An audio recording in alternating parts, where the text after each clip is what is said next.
बोले बाके बिहारी लाल की जय। श्री सीतानाथ समारंभं श्री रामानंदार्य मध्यमाम् अस्मदाचार्य पर्यन्तां वंदे श्री गुरु परंपरां। जय श्री राधे। आप सभी वैष्णव जनों को मकर संक्रांति की हार्दिक शुभकामनाएं। बंधुओं, आज हम जानेंगे मकर संक्रांति कैसे मनाया जाए, मकर संक्रांति का मतलब क्या होता है। सबसे पहले आपको मैं बताना चाहूंगा, मकर संक्रांति मतलब मकर राशि में जब भगवान सूर्य आते हैं तो मकर संक्रांति मनाई जाती है। प्रत्येक महीने में भगवान सूर्य एक राशि को छोड़कर दूसरी राशि में जब प्रवेश करते हैं तो उसे हम संक्रांति नाम से जानते हैं। भगवान सूर्य का एक राशि से दूसरी राशि में जाना ही संक्रांति कहा जाता है। जैसा कि हम सब मकर संक्रांति विशेष रूप से मनाते हैं। मकर संक्रांति के बाद संत कहते हैं कि देवलोक का द्वार खुल जाता है। एक वर्ष में 2 अयन होते हैं जिसे हम उत्तरायण और दक्षिणायन नाम से जानते हैं। उत्तरायण काल में आता है मकर, कुंभ, मीन, मेष, वृष, मिथुन। ये 6 राशियों में जब भगवान सूर्य आते हैं तो जिसे हम उत्तरायण कहते हैं। कर्क, सिंह, कन्या, तुला, वृश्चिक, धनु, जब इन 6 राशियों में भगवान सूर्य का भ्रमण काल होता है जिसे हम दक्षिणायन और देवताओं का रात्रि भी हम जानते हैं। तो इस वर्ष मकर संक्रांति हम बड़े धूमधाम से मनाएं, परिवारजनों के साथ में मनाएं। और माघ में यह मकर संक्रांति का बड़ा महत्व है। संत कहते हैं, माघ मकर रवि गति जब होई, तीर्थ पति आव सब कोई। जब माघ में मकर रवि, मकर राशि में जब भगवान रवि जाते हैं तो मकर संक्रांति आती है। और इस माघ में गंगा स्नान का बड़ा महत्व है। जहां तक हो सके सभी को किसी भी तीर्थ स्थान में जाकर के स्नान करना चाहिए।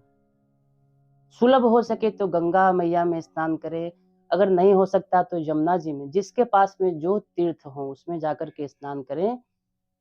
और इस महीने में विशेष करके भगवान विष्णु का पूजन होता है। भगवान विष्णु की आराधना हो से हमारे सभी मनोवांछित फल प्राप्त होते हैं। मकर संक्रांति में क्या करें? मकर संक्रांति में संतों ने बताया है किसी गरीबों को हमें दान करना चाहिए। दान क्या किया जाए? तिल, गुड़ और काले वस्त्र या ऊनी वस्त्र का हमें मकर संक्रांति में दान का बड़ा महिमा बताई गई है। और हमें इसमें अपने आराध्य की उपासना करने से जो फल अन्य समय में 1 गुना मिलता है, ये मकर संक्रांति में अगर हम स्नान करके हम कुछ क्षण भी अपने आराध्य, अपने इष्ट का चिंतन करते हैं तो वो कई गुना अनंत फल हमें प्राप्त होता है। और मकर संक्रांति में आप सभी जानते हैं, ये मकर संक्रांति पूरे भारतवर्ष में मनाया जाता है, जिसे अलग-अलग प्रांतों में अलग-अलग भाषा से जाना जाता है। जैसे तमिलनाडु में माघ बिहू, कहीं पोंगल नाम से जानते हैं, कहीं संक्रांति नाम से जानते हैं, तो हमारे उत्तर भारत में इसे खिचड़ी नाम से जाना जाता है। इसमें खिचड़ी खाया भी जाता है, खिचड़ी बाँटी भी जाती है। तो इस प्रकार से हम मकर संक्रांति को मनाएँ। और विशेष करके इसमें आप सबसे करबद्ध प्रार्थना है, जो हमारे भाई पतंग उड़ाते हैं। इसमें पतंग उड़ाने का भी बड़ा महत्व है। बड़े-बड़े पतंगबाज लोग इसमें पतंग में बाजी लगाएँगे लाखों रुपए की।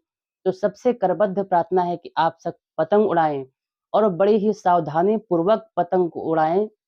पहले अभी कुछ दिन पहले सुनाई दिया मुझे कि जो पतंग का मंजा होता है उससे एक हमारे भाई का गला कट गया। तो आप सब पतंग उड़ाएँ और बड़ी सावधानी पूर्वक, क्योंकि ये जो मंजा होता है इससे जब पतंग उड़ाते हैं तो पक्षी जब उड़ते हैं उनको कष्ट होता है, पंख फँस जाते हैं, पक्षी उसमें फँस जाते हैं और बाद में यही मंजा हमारे भी हानिकारक रूप में पाया जाता है। तो पतंग भी उड़ाएँ और बड़ी सावधानी पूर्वक हम सबको ये मकर संक्रांति मनाना चाहिए, जिसमें विशेष करके तिल के लड्डू, गुड़ के लड्डू खाना चाहिए। आप सभी को जय श्री राधे, जय श्री कृष्ण।